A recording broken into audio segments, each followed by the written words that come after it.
You have been explaining yourself to people who were never going to understand you. Not because they lacked the capacity, because explanation was never going to produce what you were actually looking for. You have been talking when you should have been building, defending when you should have been moving, justifying when you should have been silent. And here is what Carl Jung discovered about that silence that nobody in your life has ever told you directly. The moment you stop pouring your energy into explaining who you are to people who require the explanation, everything changes, not gradually, with a specificity that looks from the outside like extraordinary luck, but that Jung spent decades documenting as something far more precise than luck. Stay with me, because what I am about to walk you through is not about becoming mysterious or withholding or emotionally unavailable. It is about understanding the specific psychological mechanism through which silence accumulates power, and why the most significant changes in your life will almost certainly begin not with a conversation, but with the decision to stop having one. Jung said that most people spend their entire lives in the wrong direction.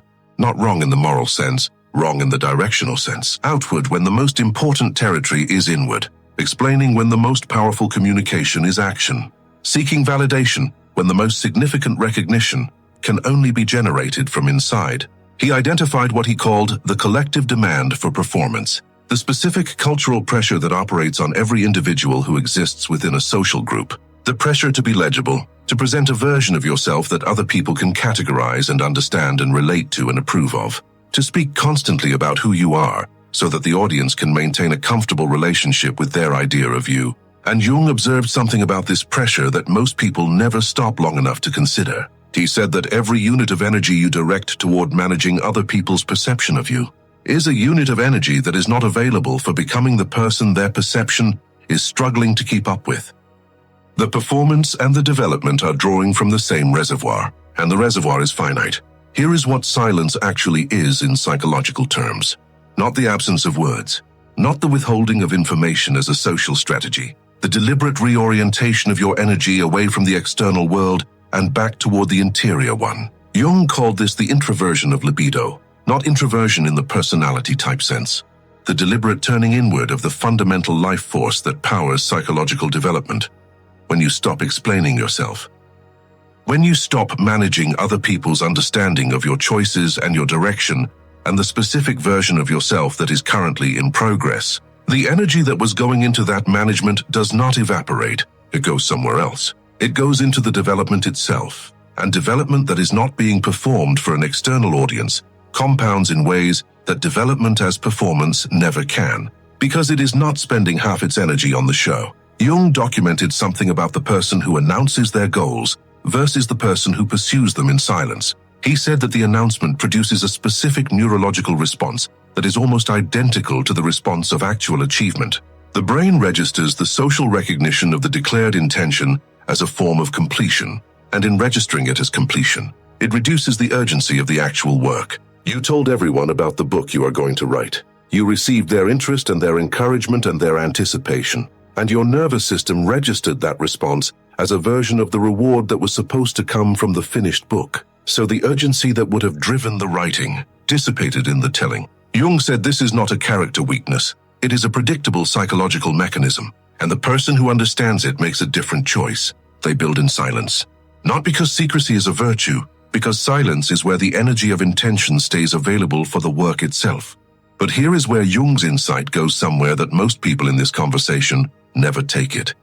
He said that silence is not just strategic, it is developmental. When you stop directing your attention outward, when the performance stops running, when you are not actively managing how you are being perceived, something becomes audible that was always there, but that the noise consistently drowned out.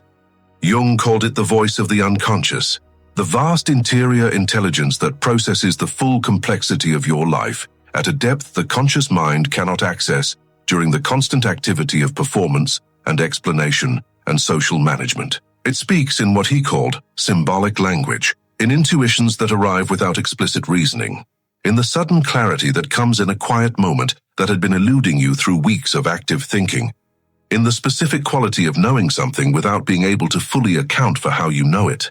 Most people have experienced this. The solution that appeared in the shower, the decision that became obvious during a walk, the answer that was waiting in the silence after you finally stopped asking the wrong people the wrong questions. Jung was not mystifying this. He was pointing at something the neuroscience has since documented extensively. The brain's default mode network, the system that activates precisely when external demands are reduced, processes the most complex integrative thinking the mind is capable of. Not during focused analytical effort, during rest, during silence. During the specific quality of quiet that only becomes available when you stop performing your way through the day. The most important insights of your life will not arrive in the middle of your most productive conversations. They will arrive in the silence between them. Now here is the part of this that Jung found most remarkable, and the part that most people who are still in the performance stage cannot fully believe until they have experienced it themselves. He said that genuine internal alignment produces external correspondence with a regularity that cannot be explained by coincidence alone. He called this synchronicity, the phenomenon of meaningful coincidence, the specific experience of something in the outer world arranging itself in a way that mirrors the state of the inner world with a precision that feels impossible, the right person appearing at the right moment, the opportunity arriving through a channel that had no obvious connection to the question it answered, the circumstance shifting in the direction of what was needed without any visible external cause. Jung documented this extensively, not as mysticism, as the observable consequence of genuine inner alignment. When the conscious intention and the unconscious expectation are moving in the same direction, when the performance has stopped consuming the energy that was supposed to be fueling the development, when the interior world is finally organized around what the person actually is, rather than around how they need to be perceived.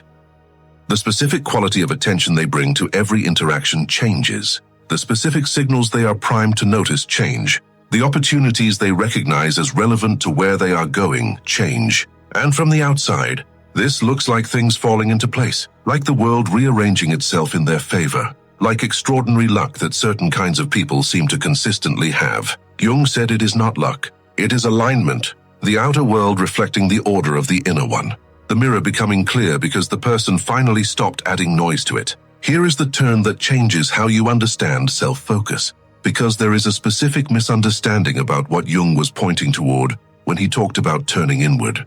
He was not talking about withdrawal from relationship or responsibility or the world. He was talking about the reorientation of the primary source of validation. Most people are organized around external validation.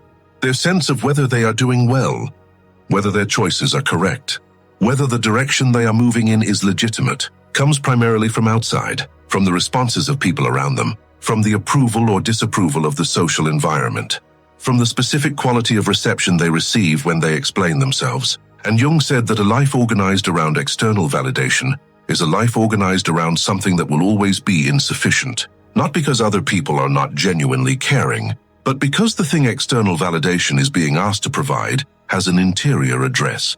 The experience of genuine self-regard, the specific interior quality of being genuinely known to yourself, cannot be produced from the outside, no matter how much validation arrives. And the person who finally understands this, who makes the interior shift from organizing their sense of self around external reception to building it from an internal foundation, does not become less relational. They become more genuinely relational, because they are no longer in every relationship primarily looking for the thing the relationship cannot provide. They are simply present. And presence, real presence, not the performance of presence, is the most generous thing one person can offer another. So here is what this actually means for the life you are currently living. The explanation you have been preparing, the defense you have been building, the justification you have been organizing for the choice that the people around you do not fully understand. None of it is going to produce what you are looking for. Not because the people are wrong, because explanation is not the instrument for the job.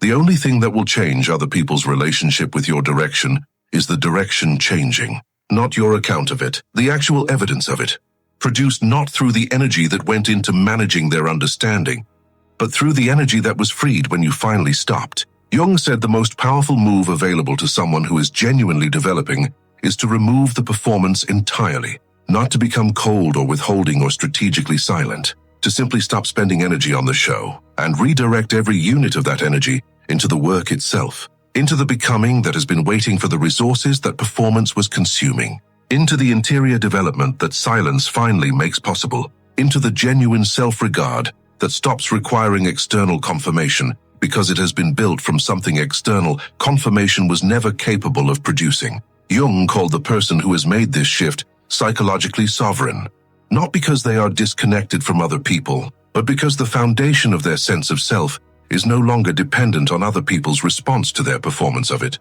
They know who they are, not as a declaration, as a lived experience, built in silence, sustained in stillness, and expressed not through explanation, but through the specific quality of a life that has stopped asking for permission to exist on its own terms. That is the power Jung was pointing toward, not the power of someone who never needs anyone. The power of someone who has finally stopped confusing what they need from others with the one thing that was always theirs to generate alone.